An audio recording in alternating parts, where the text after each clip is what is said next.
আপনার ভাই, হ্যাঁ, তোমার এই সেট আপটা করতে কত খরচা পড়েছে আর এরকম কটা সেট আপ আছে?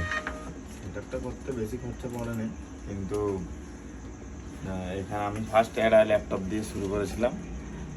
ওই 5-10 হাজার টাকা ঢেলেছিলাম, ঢেলে তারপরে আস্তে আস্তে আস্তে আস্তে বাড়তে বাড়তে এখন মোটামুটি আসছে পার ডে 50-60টার মতো অর্ডার মোটামুটি চলছে।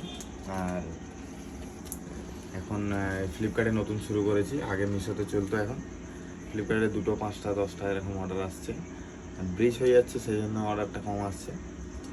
আর চলছে মোটামুটি, এখন মিশোতে মোটামুটি এসছে 20। টোটাল কটা সেট আপ আছে তোমার? একটা এই কম্পিউটারের একটা সেট আপ আছে, আর একটা নিচে ল্যাপটপ আছে। ল্যাপটপটা রাতের দিকে একটু ফার্স্ট কি ল্যাপটপে স্টার্ট করেছিলেন না কম্পিউটারে? ফার্স্ট ল্যাপটপে স্টার্ট করেছিলাম, কিন্তু এখন কম্পিউটারে করছি। কিন্তু ল্যাপটপের থেকে কম্পিউটারটা বেটার হয়, সেই জন্য।